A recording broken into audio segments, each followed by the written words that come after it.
Hi students. तो अब हम लेकर के आ गए एनसीईआरटी का जो बाकी बचे हुए क्वेश्चंस हैं वो लेकर के आ गए और बड़ा आसान लगेगा, बड़ा मजा आएगा।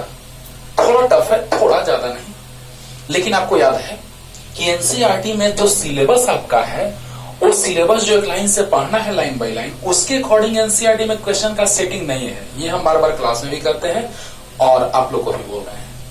हाँ, तो कहने का मतलब ये कि क्वेश्चन में टॉपिक पढ़ना है कुछ बहुत आगे और क्वेश्चन दे दिया है पहले ही। तो आप लोग को याद होगा कि जैसे जैसे हम टॉपिक पढ़ाते जाते थे वैसे वैसे क्वेश्चंस कराते जाते थे।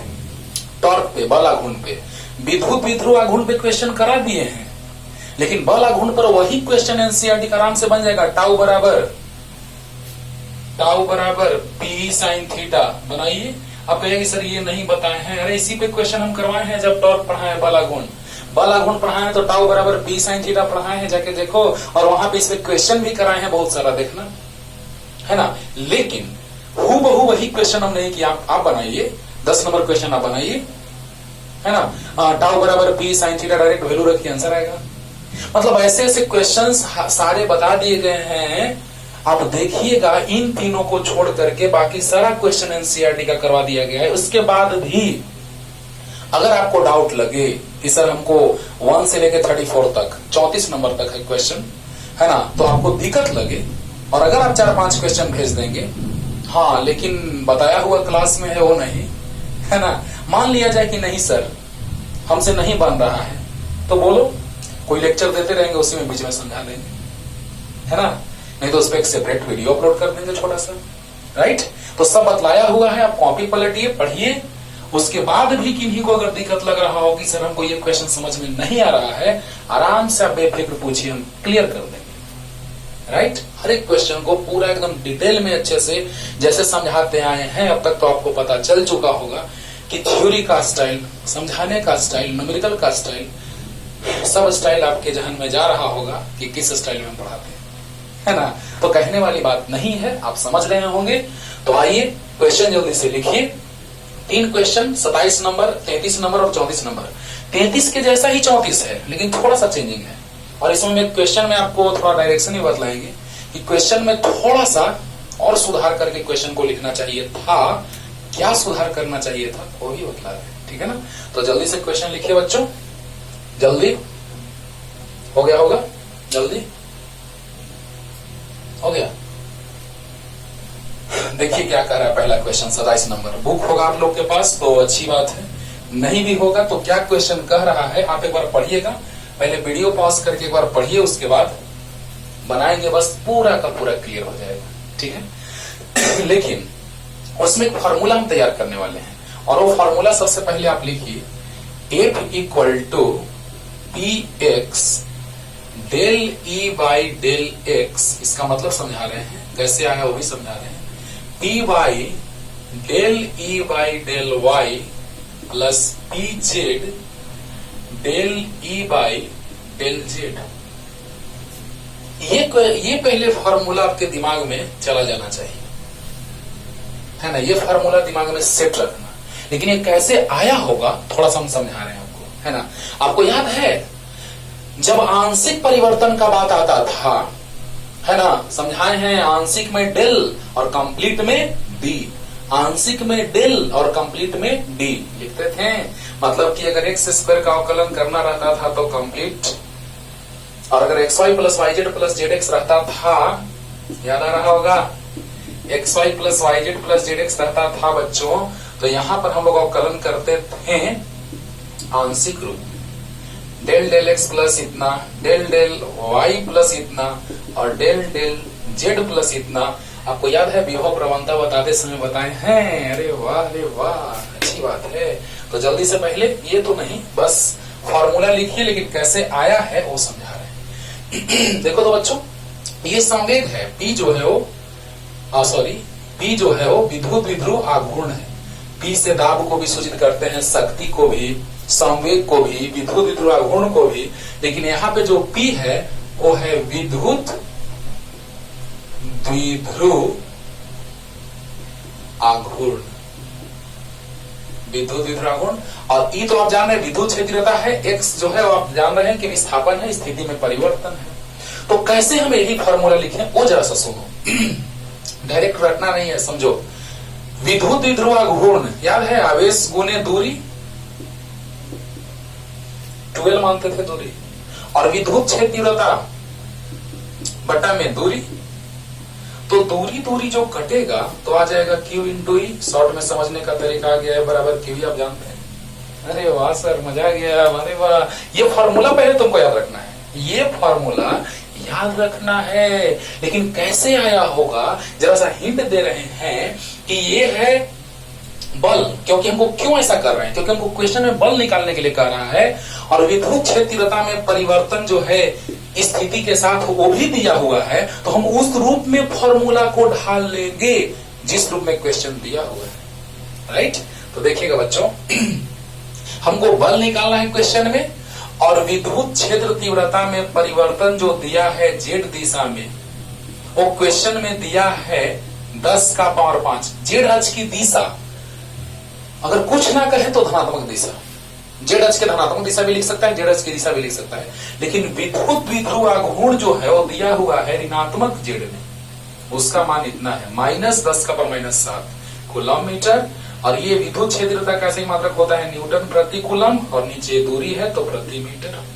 ये क्वेश्चन में लिखा हुआ है, आप क्वेश्चन पढ़िएगा, क्लियर हो जाएगा एकदम पूरा। अच्छे से पहले इसका बेसिक समझा रहे हैं कि क्यों हमने ये फॉर्मूला तैयार किया, why we have to required this format of the formula, है ना। हम लोग को यही फॉर्मेट क्यों चाहिए, ये पहले सोचो।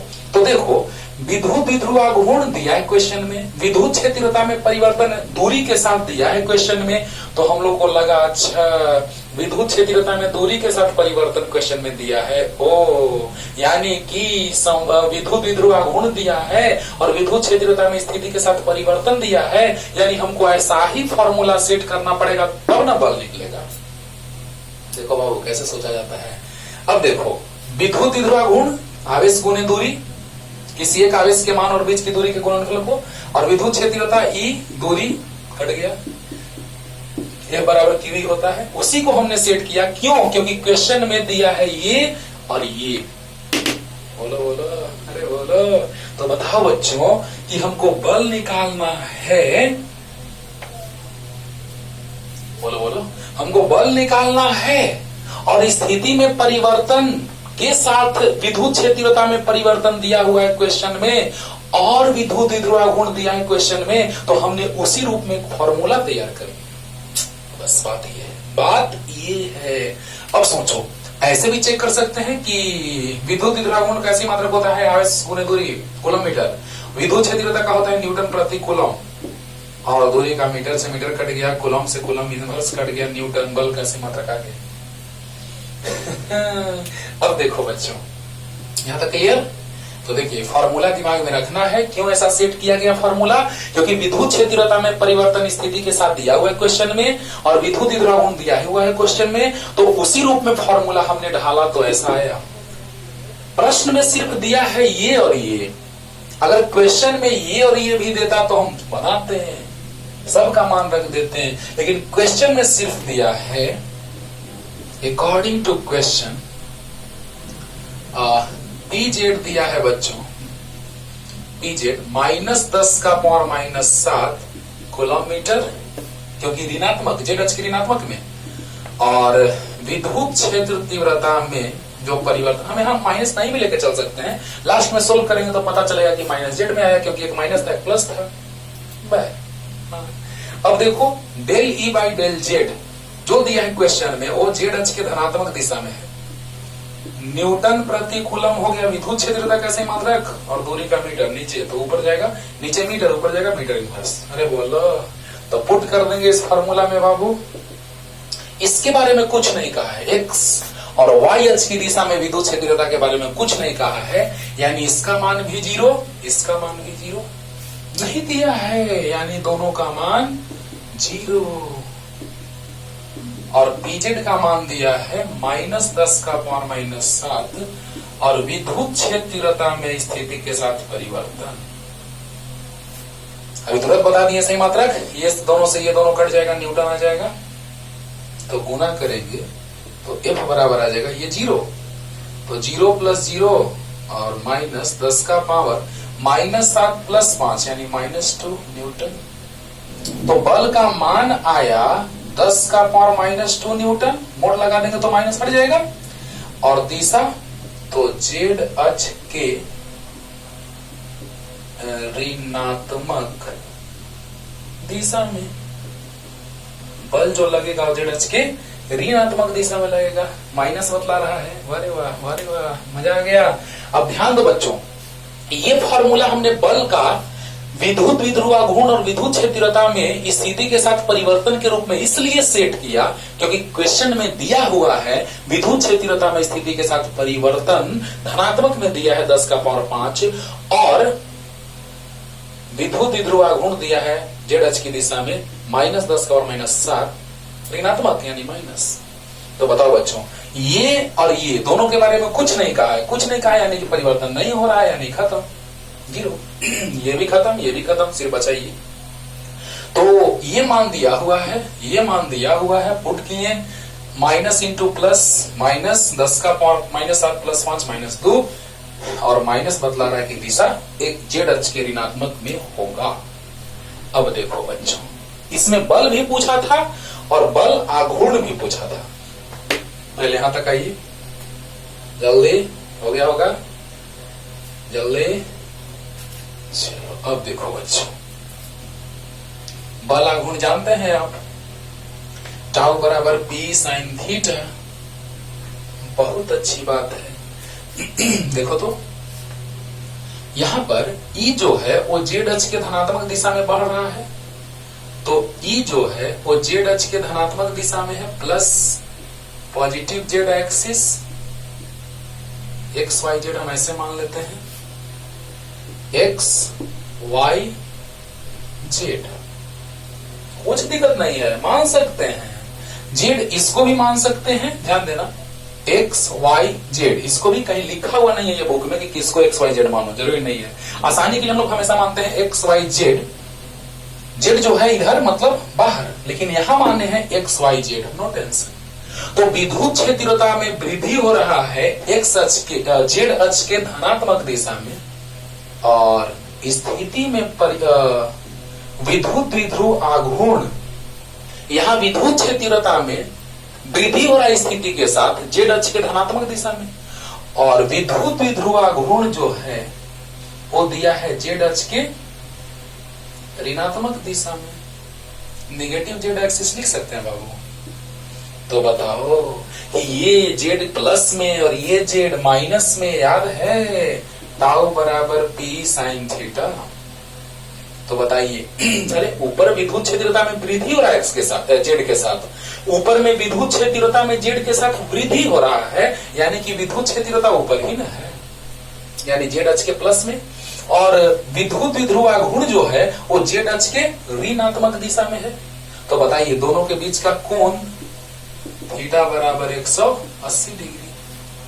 बोलो बोलो, तो यहां लिख सकते हैं कि सदिश P तथा सदिश E के बीच का कोण थीटा बराबर 180 डिग्री है। तो बताइए बच्चों, टाउ बराबर आ गया। अब मान रखने की कोई जरूरत नहीं है क्योंकि साइन 180 का मान 0 होता है, तो बल आघूर्ण 0 आ गया। अरे अरे, बल का मान आ गया 10 का पावर -2 न्यूटन जेड अक्ष के ऋणात्मक दिशा में। बल जो लगा, बल वो आया 10 का पावर -2 न्यूटन जेड अक्ष के ऋणात्मक दिशा में, चिन्ह माइनस आया था, देखना।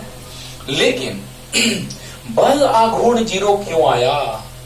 क्योंकि विद्युत क्षेत्र तीव्रता की वृद्धि हो रही थी जेड अक्ष के धनात्मक दिशा में, और विद्युत द्विध्रुव आघूर्ण दिया हुआ है जेड अक्ष के ऋणात्मक दिशा में। तो विद्युत क्षेत्रता में वृद्धि एक्स के साथ, यानी विद्युत क्षेत्रता जो है वो जेड अक्ष के धनात्मक दिशा में और विद्युत द्विध्रुवाघूर्ण जेड अक्ष के ऋणात्मक दिशा में, यानी दोनों के बीच का कोण 180 डिग्री। तो बताइए थीटा 180 होगा तो टाउ बराबर पी साइन थीटा, साइन 180 का मान 0 यानी कि ब लागुण 0 हो जाएगा। क्लियर हो गया होगा? अरे बोलो बोलो। हाँ, तो फॉर्मूला क्यों हम ऐसे सेट किए थे? इसलिए बच्चों कि हमको क्वेश्चन में दिया था विद्युत क्षेत्रता में स्थिति के साथ परिवर्तन और विद्युत विध्रुव आघूर्ण, इसीलिए हम वो दोनों के रूप में फॉर्मूला को सेट कर लिए। क्लियर? जल्दी हो गया। अब आगे आते हैं बच्चों।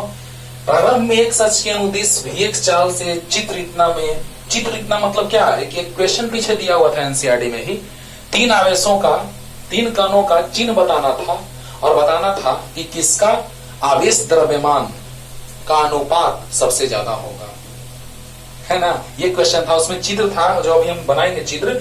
आप क्वेश्चन देखिएगा, वो छोड़ो ना, चित्र हम बना देंगे, हो जाएगा। लेकिन एक कमी क्या है क्वेश्चन में, सो सुन लो। कि क्वेश्चन जो बनाया है 34 नंबर, उसमें मान लिया है कि मध्य बिंदु से आवेश को गति दी जा रही है, जबकि ऐसा जिक्र कहीं भी क्वेश्चन में नहीं है, ना तो 33 में, ना तो 34 में, और ना ही उस फिगर में। तो इसीलिए दिमाग में सेट रखना है कि क्वेश्चन में एक टर्म यूज करना चाहिए था कि दोनों प्लेटों के मध्य बिंदु से आवेश को गति दी जाती है, ये लिखना चाहिए था। पहले ही हम बोल दिए बच्चों कि इसका क्वेश्चन में जिक्र नहीं किया हुआ था, लेकिन उसी का यूज करके क्वेश्चन को सोल्व किया है 34 नंबर में, इसीलिए हमको पहले ही बोलना जरूरी बना। ठीक है ना? हाँ, तो देखा जाए। प्रारंभ में एक सच की दिशा में एक, ठीक है, x से देखिएगा, चुपचाप समझिएगा बच्चों, मजा आएगा। और अगर एग्जाम में आ गया तो 5 मार्क्स का आएगा। अगर आपके बोर्ड एग्जाम में ये क्वेश्चन आ गया तो 5 नंबर का आएगा, ठीक है ना? लेकिन थोड़ा सा हम आपको प्रक्षेप्य गति समझाते हैं। ये क्वेश्चन जो है वो प्रक्षेप्य गति का है, प्रोजेक्टाइल मोशन। और प्रक्षेप्य गति हम 11th क्लास में बहुत डिटेल में आपको बताए हैं। समतल, क्षैतिज तल पर वस्तु की गति, है ना, गुरुत्वीय बल के अधीन, और नत समतल पर वस्तु की गति, है ना। तो नत समतल का यूज यहाँ पे नहीं है, जो क्वेश्चन है उसमें नत समतल का यूज नहीं है।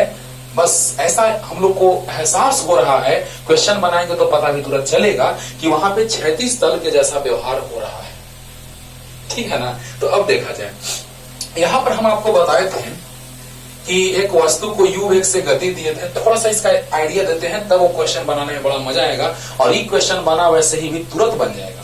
लेकिन एक बात याद रखना है, दोनों प्लेटों के मध्य बिंदु से आवेश को गति दी जाती है। ये क्वेश्चन में जिक्र होना चाहिए था, जो नहीं किया गया है, ठीक है।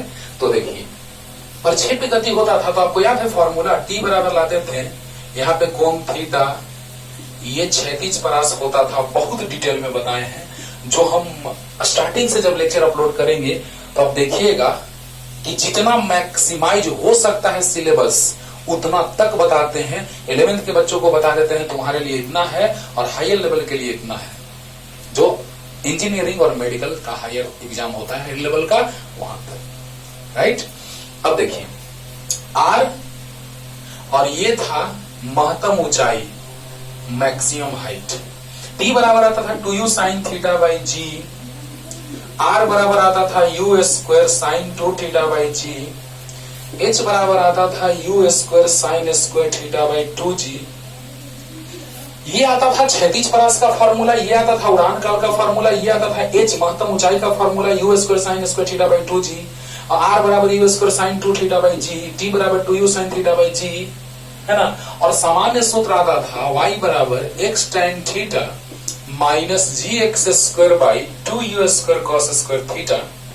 और इसी से क्वेश्चन को आसान बनाने के लिए मैं एक और फॉर्मूला निकाल देते, इसी से डिराइव कर देते हैं, x tan theta into 1 minus x by are.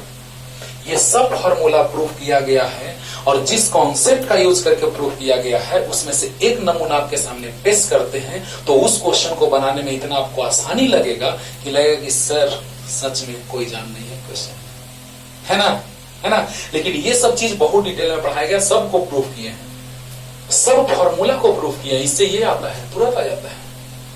लेकिन प्रोजेक्टाइल मोशन में सभी फॉर्मूला को डिटेल में बच्चों प्रूफ किया गया है, आपको पता है। और जब वीडियो यूट्यूब पे अपलोड किया जाएगा तो उस समय भी आपको पता चलेगा कि कितना इंपॉर्टेंट है, राइट। तो एक नमूना दिखाते हैं आपको, तब आसानी होगा क्वेश्चन बनाने में, मजा आएगा। एक सिर्फ बात बताने के लिए हम इस कॉन्सेप्ट का यूज कर रहे हैं कि क्षैतिज दिशा में त्वरण वस्तु का शून्य, क्षैतिज दिशा में वस्तु का त्वरण शून्य। ओ क्यों, कैसे, जरा सा देखो। बस एक चीज बताने के लिए ऐसा कर रहे हैं। आपको याद होगा कि S बराबर होता है formula ut plus half AT square. उस क्वेश्चन को बनाने का फॉर्मेट तैयार कर रहे हैं, अकबकाना मत बच्चों, ध्यान देना। ऐसे तो आपको क्लियर होगा, सब बताए हुए हैं बहुत डिटेल में। x अक्ष की दिशा में चलते थे तो x बराबर uxt plus half axt square, याद होगा।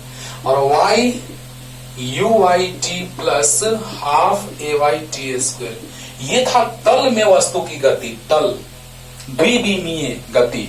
अगर ऐसे हम इसको गति देंगे तो इसका दो घटक होगा, ux बराबर जिधर कोण रहता है उधर मुड़ते हैं तो cos थीटा, और उसके लंबवत sin थीटा। बोलो बोला, इसका तो बहुत बार यूज किए हैं बच्चों, वीडियो में भी, वीडियो अपलोड कर रहे हैं उसमें भी बताते जा रहे हैं कि इसका घटक इधर लेंगे तो u cos थीटा और इसका घटक ऊपर लेंगे तो u sin थीटा। याद है, याद है। एक सच की दिशा में वेग में परिवर्तन नहीं होता है, नहीं होता है। क्यों? याद कीजिए, पहले द्विविमीय, एक सच की दिशा में तो uxt plus half axt square और y अक्ष की दिशा में uyt plus half ayt square. यही दोनों का यूज करके हम इस क्वेश्चन को बनाएंगे और यहां समझाएंगे तो वहां पे आपको बहुत ही आसान लगेगा। देखिए बच्चों, जिसका यूज जहां होगा, हम बार बार बोलते हैं कि उस चीज का यूज वहां पे हम डिटेल में करेंगे। ओके, अब देखिए एक फॉर्मूला लाके आपको हम दिखा देते हैं।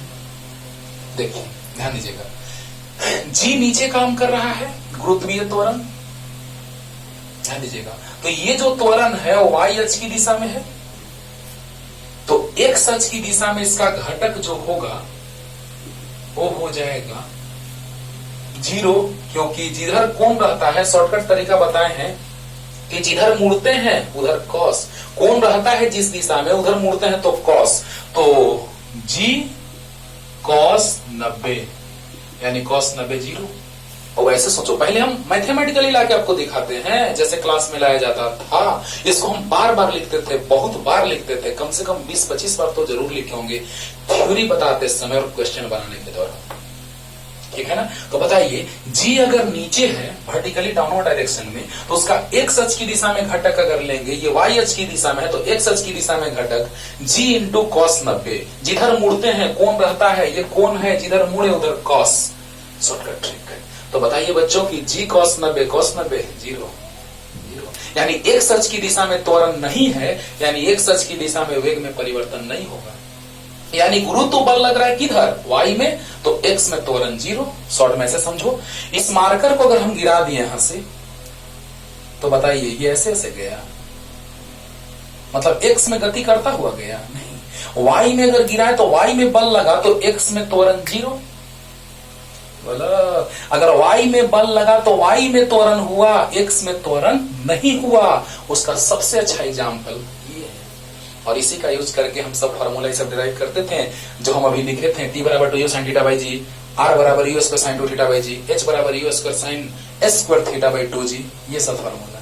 तो बताइए बच्चों कि यहां से एक्स अक्ष की दिशा में त्वरण 0 आ चुका है, मतलब बल अगर लगेगा y अक्ष की दिशा में तो एक्स अक्ष की दिशा में त्वरण 0 होगा। बोलो बोलो, अरे बोलो। तो अब यहां पे यूज करेंगे ax 0 और ay का यूज करेंगे नीचे अगर आ रहा है, वस्तु अगर ऊपर जा रही है और g नीचे आ रहा है, यानी कि इसको हम ऐसे बना देते हैं बच्चों, याद कीजिए कि अगर ay का बात करें, वस्तु ऊपर गति कर रही है, एक फॉर्मूला ला के दिखा देते हैं आपको, रुक जाइए, इसको लिखना चाहे तो लिख सकते हैं, एक फॉर्मूला ला के दिखा देते हैं, थोड़ा सा आपको चैन मिलेगा, है ना।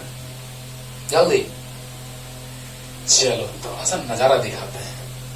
यहां पर अगर हम बात करें महत्तम ऊंचाई पर, वस्तु जब यहां से गति दी गई वस्तु की, तो यहां पे पहुंच करके और ये फिर नीचे गिरने लगा। तो बताइए इस बिंदु पर और ऊपर जाता जब y दिशा में और होता उसका वेग, यानी कि अगर वस्तु को गति दी गई y अक्ष की दिशा में और इस बिंदु पर जाकर के अब ऊपर नहीं जा रहा है, यानी y अक्ष की दिशा में वेग 0। बोलो बोलो, अरे बोलो। अब बताओ बच्चों, यहां पर जो इसका वेग है u y, वो है u sin थीटा। तो बताइए h का बात अगर हम लोग करते थे तो यहां से निकल जाता था h। अब बताओ g नीचे काम कर रहा है और वस्तु ऊपर जा रही है, तो माइनस में लेना होगा। यानी ऐसे लिख सकते हैं कि v स्क्वायर बराबर u square plus 2as। Tension नहीं लेने का, सब क्लियर करते हैं, तुरंत क्लियर करते हैं। ध्यान देना कि v स्क्वायर बराबर u square plus 2as। v के जगह 0, u के जगह u साइन थीटा का स्क्वायर। अब देखो बच्चों प्लस 2। अब बताओ वस्तु ऊपर जा रही है, g नीचे लग रहा है, तभी ना उसका वेग धीरे धीरे घटते घटते महत्तम ऊंचाई पे 0 हो गया। इतना इतना आराम से, इतना जल्दी नहीं इसको खत्म कर देते हैं, क्योंकि वो नया टॉपिक है ना। 11th में जब स्टार्ट करते थे तो नया टॉपिक है, इसको पूरा इसका पहले बायोडाटा, उसके बाद। लेकिन आपको इसे बताया हुआ है, इसलिए आप तुरंत समझेंगे कि जैसे ही यहां से इसको गति दी जाती है तो ऊपर गति करेगी ऊपर वाले घटक के कारण। बोलो बोलो, ऊपर की ओर गति कर रही है इसका दो घटक, जिधर कोण रहता है उधर कॉस और उसके लंबवत साइन। याद होगा, जिधर कोण रहता है उधर कॉस, उसके लंबवत साइन। अब बताइए यहां से अगर गया महत्तम ऊंचाई पर वेग 0 हो गया, यानी कुछ हाल ऐसा हुआ कि न्यूनतम बिंदु पर वेग u साइन थीटा और महत्तम बिंदु पर वेग 0, यानी इसके बीच की जो दूरी है वो h है। अरे बोलो बोलो, अरे बोलो बोलो। न्यूनतम बिंदु पर u साइन थीटा वेग, महत्तम बिंदु पर ऊपर की ओर वेग 0, क्योंकि यहां से वस्तु आके यहां मुड़ जाएगी, है ना। इसका ऐसे घटक तोड़ देते हैं दो, इसको ऊपर ले जाने वाला है, एक आगे बढ़ाने वाला, यहाँ पर सिर्फ आगे ले जाने वाला, यहाँ आगे ले जाने वाला, नीचे ले जाने वाला, ऐसे करके बहुत डिटेल में आपको बता देते हैं। पूरा इसका एक इंट्रोडक्शन एक दिन चलता था। जब प्रोजेक्टाइल मोशन अपलोड किया जाएगा वीडियो स्टार्टिंग से, तो आप देखिएगा कितना डिटेल में इसको बताया जाएगा। लेकिन क्यों हम इस पे इतना टाइम दे रहे हैं? क्योंकि जब तक ये नहीं समझोगे तब तक ये क्वेश्चन अच्छे से नहीं बनेगा, ठीक है ना। यहाँ पे गुरुत्व बल के अधीन हो रहा है प्रोजेक्टाइल मोशन, प्रक्षेपी गति, लेकिन यहाँ पर दो प्लेटों के बीच विद्युत क्षेत्र के कारण होगा प्रक्षेपी गति। ओके, और बल नीचे तो गुरुत्वीय त्वरण नीचे, तो क्षैतिज दिशा में त्वरण 0। ये बात दिमाग में सेट कर लो। अब बताओ बच्चों कि यहाँ पर जी नीचे काम कर रहा है और ए ऊपर फेंक रहे हैं, तो त्वरण हमको लग रहा है कि ऊपर हो रहा है, लेकिन वेग अगर धीरे धीरे घटता जा रहा है तो वस्तु त्वरित हो रहा है कि मंदित हो रहा है? बोलो बोलो। अगर यहां से फेंकें और यहां महत्तम ऊंचाई पर जाकर के वस्तु का वेग 0 हो गया, यानी कि उस वस्तु का त्वरण हो रहा है कि मंदन। मंदन यानी ए ऊपर जी नीचे, यानी ए बराबर माइनस जी। त्वरण एक सदिश राशि है। अरे बोलो, ऐसी तो बता देते हैं। और याद करो बच्चों कि महत्तम ऊंचाई पर पहुंचने के बाद उसका वेग 0 इसलिए हो रहा है क्योंकि हम ऊपर फेंक रहे हैं किसी वस्तु को और महत्तम ऊंचाई पर पहुंचने के बाद नीचे आ गया, यानी उसका वेग घटने का कारण यह है कि वस्तु को ऊपर फेंका जा रहा है और गुरुत्वीय त्वरण नीचे काम कर रहा है, महत्तम ऊंचाई के बाद नीचे। क्यों? क्यों ऊपर जाते समय वेग घट रहा है? क्यों? क्योंकि त्वरण नीचे, यानी गुरुत्वीय त्वरण। तो बताइए ये ऊपर, हम मान लिए कि त्वरण ऊपर काम कर रहा है, लेकिन पता चला कि ये बराबर माइनस जी, क्योंकि जी नीचे ये ऊपर, ये बराबर माइनस जी। त्वरण एक सदिश राशि है, दिशा भी लेंगे, मान भी लेंगे। तो अब देखिए कि यहां से आ गया ए बराबर माइनस जी इंटू एस। एस मतलब विस्थापन, विस्थापन मतलब एच। तो आ गया 0 बराबर u square sine square theta minus 2gh। तो h बराबर आ गया, इधर आएगा तो 2gh बराबर u square sine square theta, तो h बराबर you square sine square theta by 2 जी। बोलो, तो h बराबर आ गया you square sine square theta by 2 जी। यही तो लाए थे। तो इस तरह से हर एक फॉर्मूला लाया जाता है बच्चों। थोड़ा सा हम आपको प्रोजेक्टाइल मोशन का आइडिया इसलिए दिए क्योंकि ये एक प्रोजेक्टाइल मोशन ही हो रहा है, ठीक है ना। तो आइए अब मजा आएगा। बस एक बात के लिए कि y में g है त्वरण, तो x में त्वरण 0 होगा। ये बात के लिए हम इस बात को इतना लॉन्ग ले गए। चलिए, ये तो हम फॉर्मूला निकाल के दिखा दिए कि लो ऐसे देखो जल्दी। ये सब चीज आपको बहुत डिटेल में पढ़ाया गया है प्रोजेक्टाइल मोशन को, और जब अपलोड किया जाएगा वीडियो तो सच में आपको पता चलेगा कि सर इतना डिटेल में सर, हाँ सच में सच बोल रहे थे आप। तो देखा जाए यहाँ पे बस हिंट दे दिया है कि चित्र 1.33 कह करके हमको आइडिया दे दिया कि एनसीईआरटी का जो क्वेश्चन है उसमें चित्र कुछ ऐसा है, ऊपर में प्लस प्लेट है, प्लस आवेश वाला, और नीचे में माइनस आवेश वाला, 2 प्लेट है। हाँ, क्वेश्चन में नीचे लिखा हुआ था प्लेटों के मध्य क्षेत्र में m द्रव्यमान माइनस क्यू आवेश का एक कण प्रवेश करता है ना, मध्य में माने इसके बीच, है ना। तो उसके मध्य, लेकिन ये नहीं लिखा है कि मध्य मतलब मध्य बिंदु पर, मध्य मतलब उसके बीच, कहीं भी हो सकता है।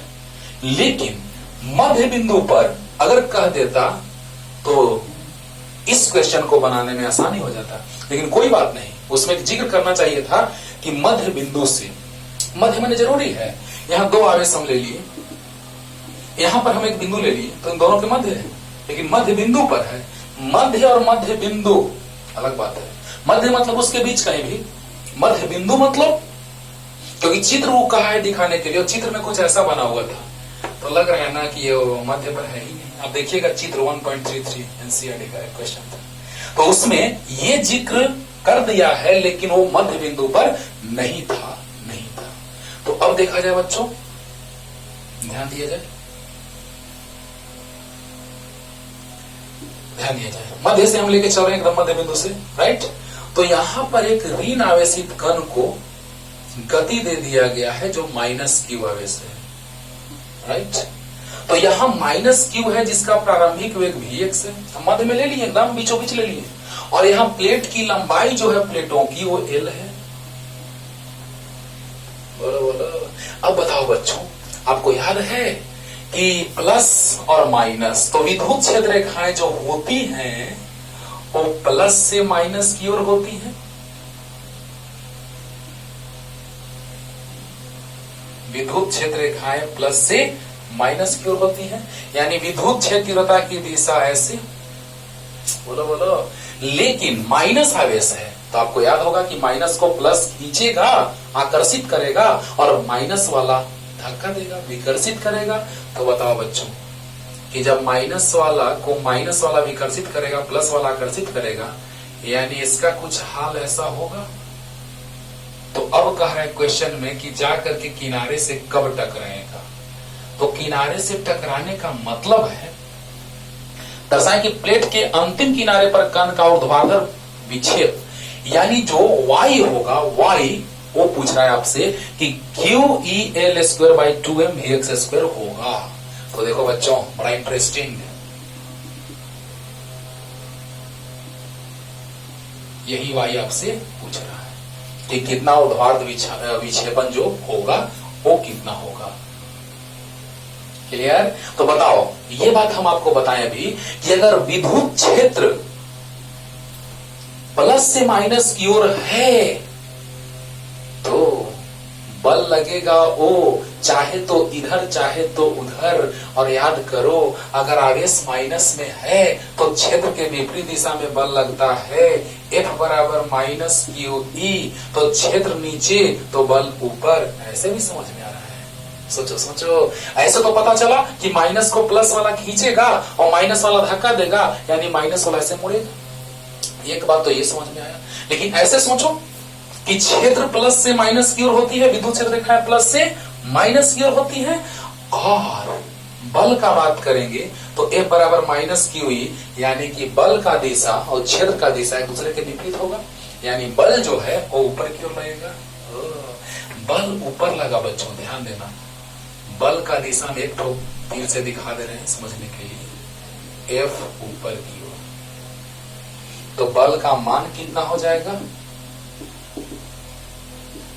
माइनस Q इंटू ई, यानी F बराबर Q इंटू ई, मान मान मान बल का मान ऊपर है, पता चल गया। माइनस बतला रहा है कि क्षेत्र के दिशा के विपरीत बल लगेगा, तो बताइए F बराबर Q इंटू ई, नो टेंशन। और उसी बल के कारण त्वरित हो रहा है कण, तो बताइए कण किस दिशा में त्वरित होगा, जिस दिशा में बल लगेगा। तो बल लग रहा है y के दिशा में, तो त्वरण भी y के दिशा में होगा। तो बताइए F बराबर m इंटू ए, तो y, तो बताओ बच्चों ये दोनों अगर बराबर करेंगे तो m इंटू ए वाई, समझना ध्यान से समझना, बराबर QE, तो ए वाई बराबर आ गया QE बाई एम।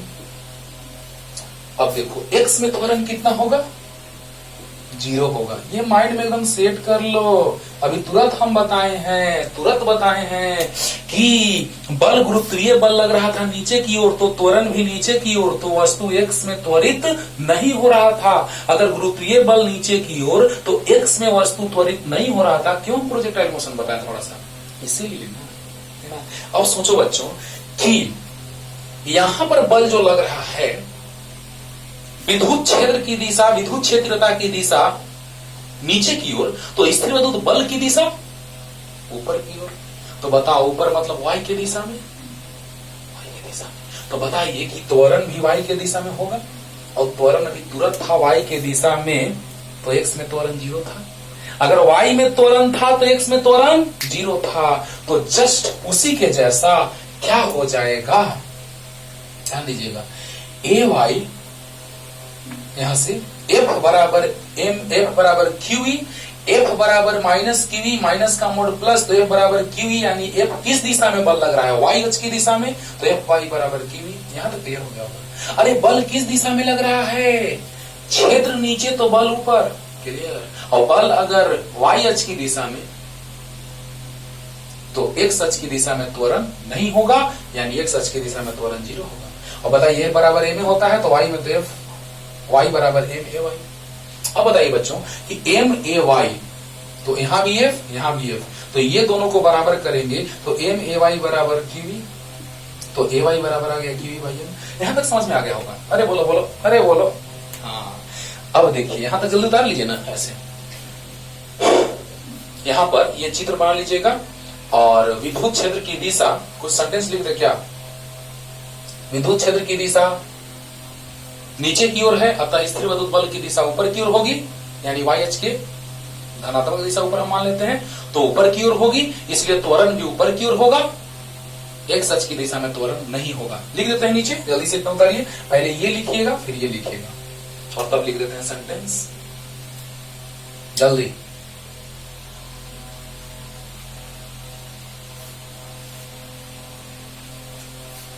विद्युत क्षेत्र तीव्रता की दिशा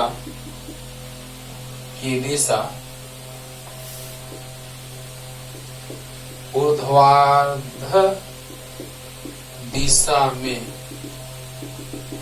नीचे की ओर,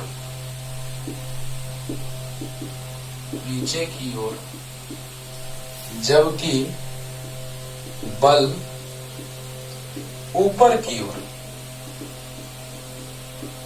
है, अतः त्वरण ay बराबर QE बाई m, जबकि x बराबर 0 होगा।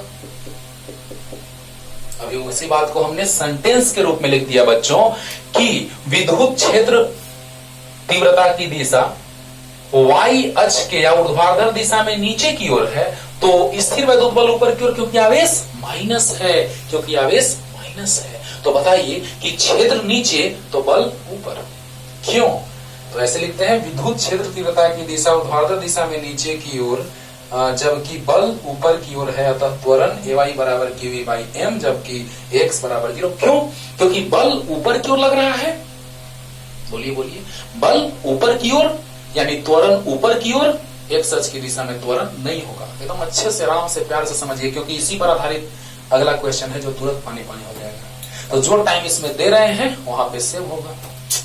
बोला अब देखो बच्चों, ध्यान देना कि विद्युत क्षेत्र नीचे आवेश ऋणात्मक, विद्युत क्षेत्र नीचे आवेश ऋणात्मक तो बल ऊपर, और बल अगर y में तो त्वरण भी y में, x में त्वरण नहीं होगा।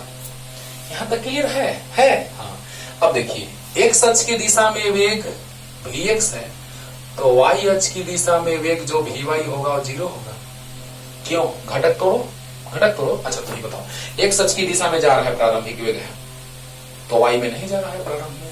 बताओ, सोच के भी देखो, x में जा रहा है प्रारंभ में तो y में नहीं जा रहा है यानी 0। और घटक अगर तोड़ेंगे तो बोले हैं कि जिधर कोण उधर कॉस मुड़ जाओ, 90 डिग्री सबसे अच्छा ट्रिक है बाबू। जिधर कोण उधर कॉस, ये थीटा तो इसका घटक इधर कॉस और ऊपर साइन, ये है।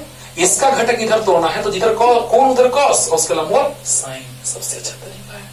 अब देखिए बच्चों कि भी भाई 0 कैसे? तो भी वाई बराबर Vx इंटू कॉस 90 और कॉस 90 0। चलो भी वाई भी मिल गया। तो ये थ्योरी जल्दी से लिख लीजिए। आवेश माइनस है, ऋणात्मक है, इसलिए क्षेत्र नीचे तो बल ऊपर। क्लियर? चलिए जल्दी लिख लीजिए इसको। ये चीज हम ऊपर भी लिख सकते थे। ये चीज जो थ्योरी हमने लिखा ऊपर लिखते हैं न्यूमेरिकल, उसके बाद जो डेरिवेशन था उसके बाद करते हैं y बराबर QV तो Ay बराबर QV तो Ay बराबर QV by m, no tension. अब देखिए थ्योरी पहले ही लिख दीजिएगा तभी वो डेरिवेशन लिखिएगा जो, अरे ये वाला यार, अभी थ्योरी जो लिखे उसके नीचे भी ये लिख सकते हो Fy बराबर MAy और Fy बराबर QE, तो दोनों बराबर Ay बराबर QE बाई ए। अब देखो बच्चों Vy 0 आ गया। तो अब चलते हैं हम लोग x अक्ष की दिशा में, x अक्ष की दिशा में, x अक्ष की दिशा में बोला क्या लिखते बच्चों, ध्यान देना। x बराबर uxt plus half axt square. अच्छा याद करो तो अभी हम ax 0 लाए हैं, Vy 0 है और Ay भी लिख लेते हैं, काम देगा। Ay बराबर QE बाई m, ax यही लिख देते हैं, ax बराबर 0। अच्छे से बतला चुके क्यों x 0 और Vy भी 0। चलो ध्यान देना बच्चों, x क्या है, यहां से गति करना प्रारंभ कर रहा है तो x क्या है, l है। और u के जगह प्रारंभिक वेग जो है वो vx है। प्रारंभिक वेग vx है, अरे प्रारंभिक वेग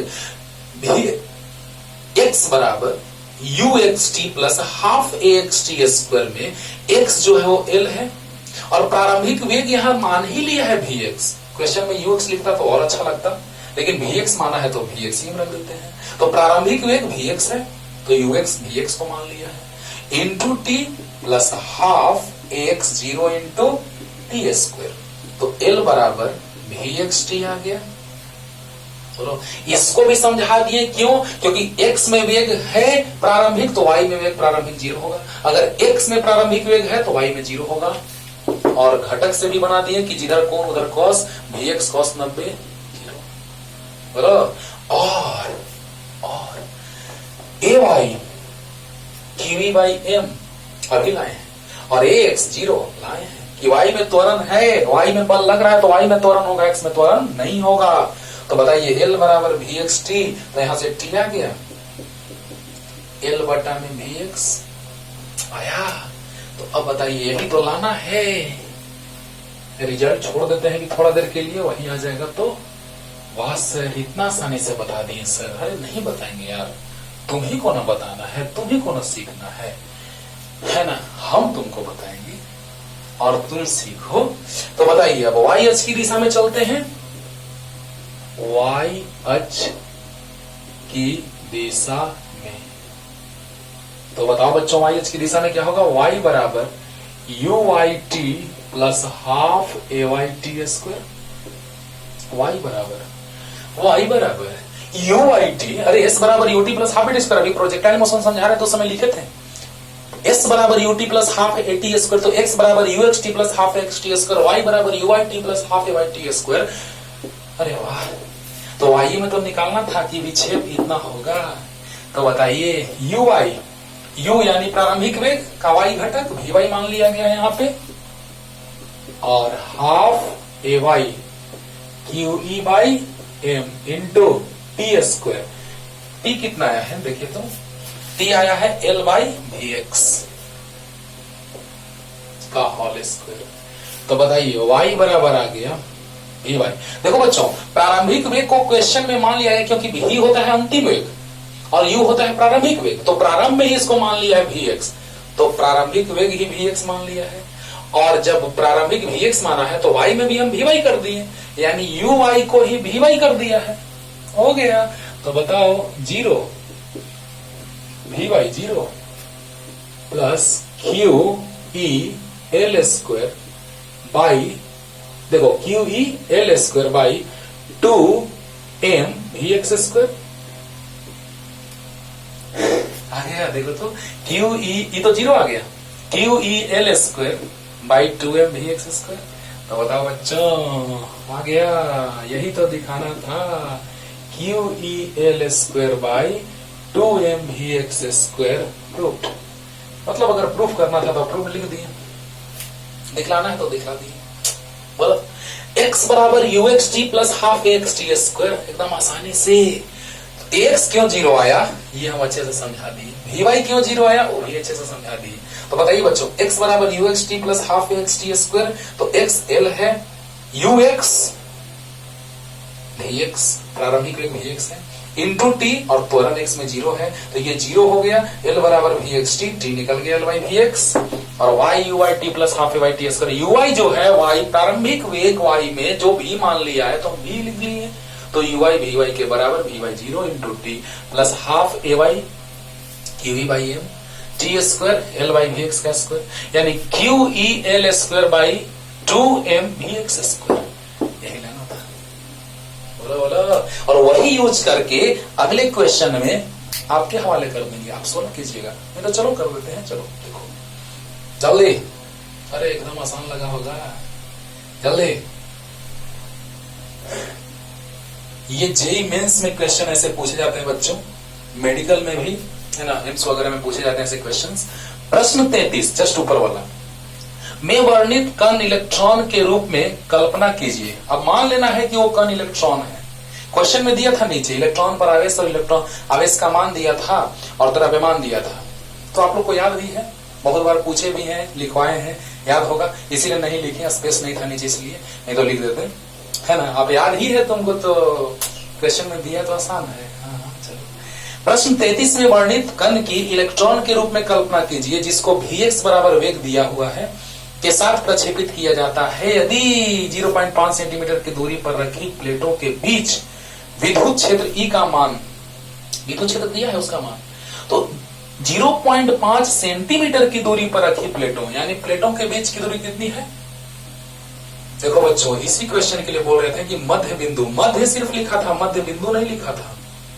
5 सेंटीमीटर है, 0.5 सेंटीमीटर है बच्चों, राइट। 0.5 सेंटीमीटर की दूरी पर रखी प्लेटों के बीच। प्रश्न 33 में वर्णित कण इलेक्ट्रॉन के रूप में कल्पना कीजिए जिसको Vx बराबर वेग दिया है, प्रक्षेपित किया जाए यदि 0.5 सेंटीमीटर की दूरी पर रखी प्लेटों के बीच विद्युत क्षेत्र का मान दिया है, तो ऊपरी प्लेट पर इलेक्ट्रॉन कहां टकराएगी, ऊपरी प्लेट पर इलेक्ट्रॉन कहां टकराएगी, यही पूछ रहा है। लेकिन क्वेश्चन में मान लिया है मध्य बिंदु, मध्य लिखा है, मध्य बिंदु नहीं लिखा था बच्चों, ध्यान दीजिएगा। तो इस क्वेश्चन में जिक्र नहीं किया है, मध्य बिंदु पे होना चाहिए, क्योंकि जो एनसीईआरटी में बनाया गया है क्वेश्चन को, मतलब जो उसका आंसर जो दिया है लास्ट में, वो दिया है जब हम लोग मध्य बिंदु मान के बनाते हैं। तो आंसर जो दिया है, पहले क्या किया गया, जैसे इसको क्वेश्चन देखे तो ऐसा क्वेश्चन स्टाइल में दिया था कि पता ही नहीं चल रहा था कि वो कहां है।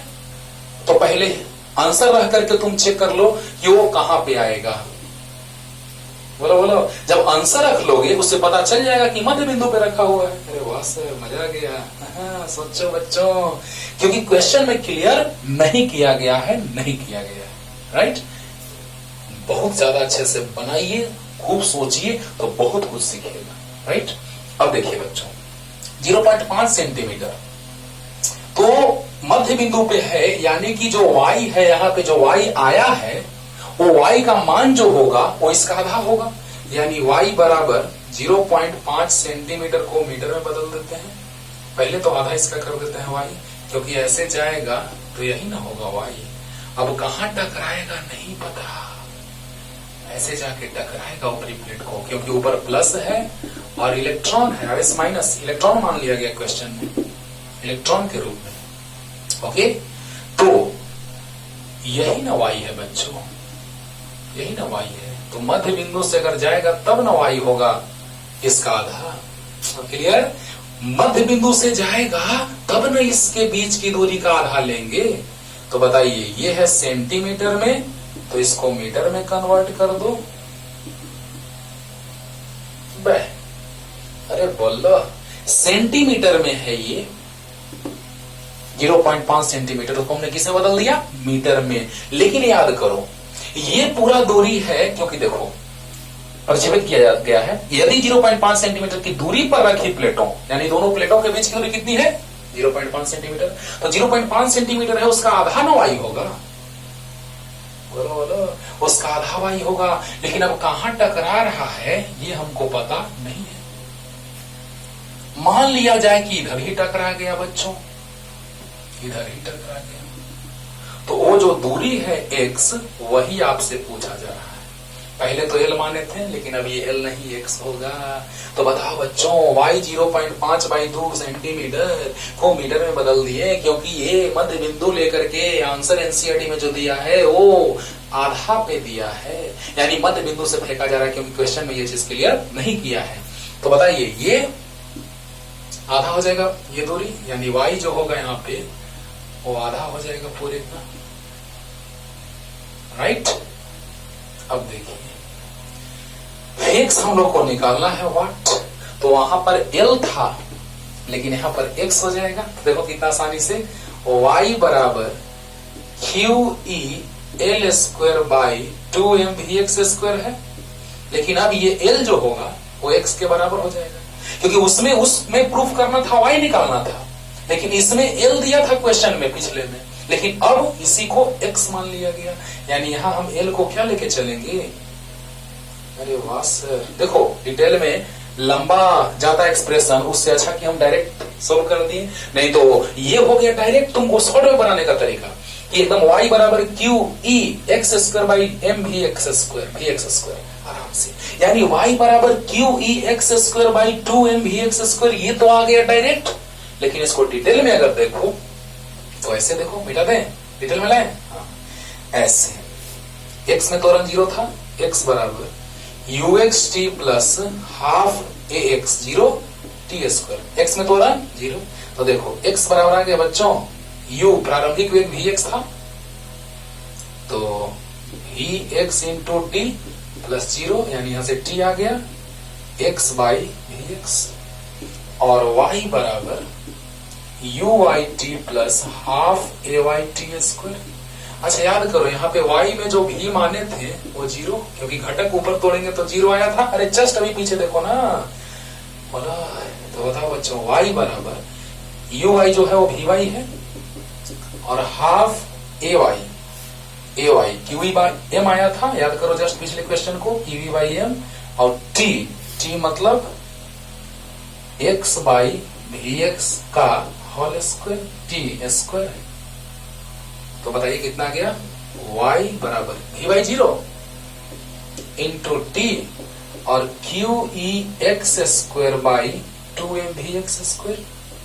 अब क्लियर हो रहा होगा, अरे बोलो बोलो, यानी वही वाला एक्सप्रेशन होगा, एक l के जगह x हो जाएगा। l पूरा था ना, किनारे पे टकराएगा ना, तो ना l किनारे पे टकरा रहा था, तो ना l, लेकिन अभी नहीं पता कहां टकराएगा, यही तो निकालना है। बोलो बोलो, कैसे सोचा जाता है पता चला ना बच्चों, कि यहाँ पर जब हम एक्स अक्ष की दिशा में चल रहे हैं तो वही निकालना है कि कितना दूर जाके टकराएगा प्लेट से। लेकिन वाई क्वेश्चन में दिया है, वो भी क्वेश्चन में पूरा क्लियर नहीं किया है। समझ लो कि मध्य बिंदु से फेंका जा रहा है। अब बताओ, मध्य बिंदु से जब गति दिया गया तो वाई का मान दे दिया, मध्य बिंदु पे अगर रहेगा, बार बार कह रहे हैं क्वेश्चन में एक चीज छोड़ा हुआ है, जो मध्य बिंदु छोड़ा हुआ है, तो मध्य बिंदु पे रहेगा तो ये पूरे का आधा होगा वाई। बोलो। अब बताओ बच्चों, इसको हम डिटेल में दिखा दिए, शॉर्ट में आपको बता दिए कि एल के जगह एक्स ले लीजिए, काम खत्म। लेकिन डिटेल में तो x बराबर you x T plus half x T square, x you x के जगह वी एक्स इंटू टी, क्योंकि प्रारंभिक क्वेश्चन में वी एक्स मान लिया है, प्लस हाफ ए एक्स जीरो, जस्ट अभी पीछे बताए हैं एक्स जीरो डिटेल में। तो बताइए x बराबर वी एक्स टी, तो t बराबर x by v x, y बराबर u y t plus half a y t square, u y zero, क्योंकि यू वाई वी वाई के बराबर है, प्रारंभिक वेग वी वाई मान लिया गया है। तो जीरो इंटू टी और हाफ ए वाई अभी तुरंत लिखे हैं पीछे, क्यू ई बाई एम और t x by v x का होल स्क्वायर, तो आ गया q e x square by two m v x square. यहां तक तो क्लियर हो गया होगा अच्छे से। अरे बोलो, बहुत अच्छे से क्लियर कर दिए बच्चों। और ये फॉर्मूला जो आया उसी का रखते हैं मान तुरंत। बोलो बोलो, तो यहां से y बराबर q e x square by two m v x square, x निकालना है, y दिया है क्वेश्चन में, कितना मीटर में, 0.5 बाई 2 गुना 10 का पावर माइनस 2 बराबर q इलेक्ट्रॉन पर आवेश का मान होता है 1.6 10 का पावर माइनस 19, e दिया है क्वेश्चन में 9.1 इंटू 10 का पावर 2, देखिए, और एक्स स्क्वायर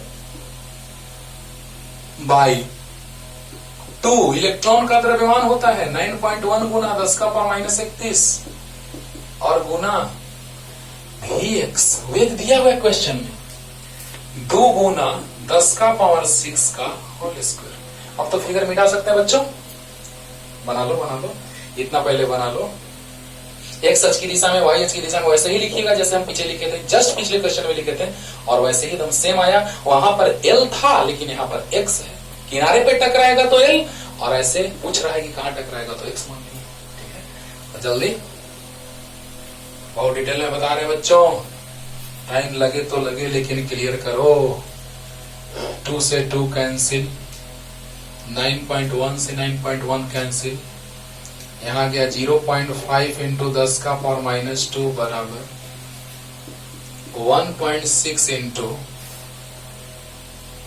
इंटू 10 का पावर माइनस 19 इंटू 10 का पावर 2 एक्स स्क्वायर बटा 4 गुना 10 का पावर 12, 4 गुना 12 अगर 31 माइनस 31 प्लस 12 किया जाए तो माइनस 19 आएगा, 19 10 29 30 31 सही है, तो यानी माइनस 19 आएगा, यानी कि 10 का पावर माइनस 19। समझे बच्चों, समझे? अरे कैलकुलेट करना है मेरे भाई, 2 का स्क्वायर 4 हो गया, नीचे सब कट चुका है, 10 का पावर माइनस 31 और प्लस 12, क्योंकि 10 का पावर जुटेगा तो 10 का पावर माइनस 31 प्लस 12 यानी माइनस 19 कट गया। इससे गुना करेंगे तो 0.5 इंटू 4 2 आ जाएगा, 2 गुना 10 का पावर माइनस 2 बटा 1.6 गुना 10 का पावर 2 बराबर एक्स स्क्वायर। ध्यान देना बच्चों, ये चीज आप लिख लिए होंगे, ये तुम बना सकते थे लेकिन चलो सोल्व कर दिए। तो एक्स स्क्वायर बराबर आ गया, कितना बार में कटेगा, 16 एकम 16, 4 16 गुना 32, 8 16 25 80 गुना 10 का पावर माइनस 4, सही है। 16 एकम 16, 4 16 गुना 32, 8 16 25 80, सही है। तो x बराबर आ जाएगा अंडर रूट 1.25। अब इसमें भी बच्चे कंफ्यूज करते हैं, इसलिए हम अलग अलग लिख दे रहे हैं, रुक जाओ। इसमें 10 का पावर माइनस 2 इसी छोड़ दो, 10 का माइनस 2 ऐसे ही छोड़ दो, नहीं तो सोचता है -4 का रूट -2 सर है। ओहो 10 का पावर -2, 10 का पावर -2। अब खुश, इसका रूट निकालोगे आएगा 1.118, इसका रूट 1.118 इंटू 10 का पावर -2, 10 का पावर -2। बनाते बनाते बहुत बार बनाया मैंने क्लासरूम में, इसलिए याद हो जाता है कुछ क्वेश्चन से। और ये नहीं कि सब याद है, ऐसा नहीं। कैलकुलेशन में कोई दिक्कत नहीं, कैलकुलेशन तो आप आराम से कर लेंगे।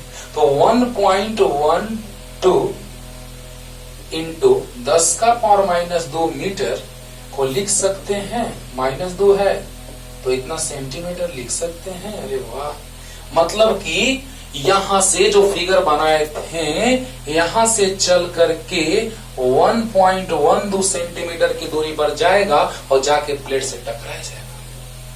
बोला, अरे बोला। तो इस तरह से क्वेश्चन एंड होता है बच्चों। अच्छे से क्लियर हो गया? अगर कुछ नहीं, बस कैलकुलेट करना है, बस पूरा कैलकुलेशन है। अब कैलकुलेशन तो आपको करने आता है। तो अगले लेक्चर में लाते हैं। जो भी दिक्कत हो उसके बाद भी बोलिए, कमेंट कीजिए, बताइए और तुरंत बताएंगे। और अगले चैप्टर में, अब पहले चैप्टर का सब न्यूमेरिकल बतला दिए हम, और अब सेकंड चैप्टर में पहले पोटेंशियल एनर्जी वाला, स्थिर वैद्युत स्थितिज ऊर्जा वाला और कार्य वाला क्वेश्चन कर ही देते हैं, तभी हम बढ़ेंगे आगे। चालक में स्थिर वैद्युतिकी का बात करेंगे, है ना। उसके बाद 2 लेक्चर के बाद संधारित्र स्टार्ट होगा, बहुत ही इंपॉर्टेंट टॉपिक, ठीक है ना। तब तक पढ़ते रहिए। Tata bye bye.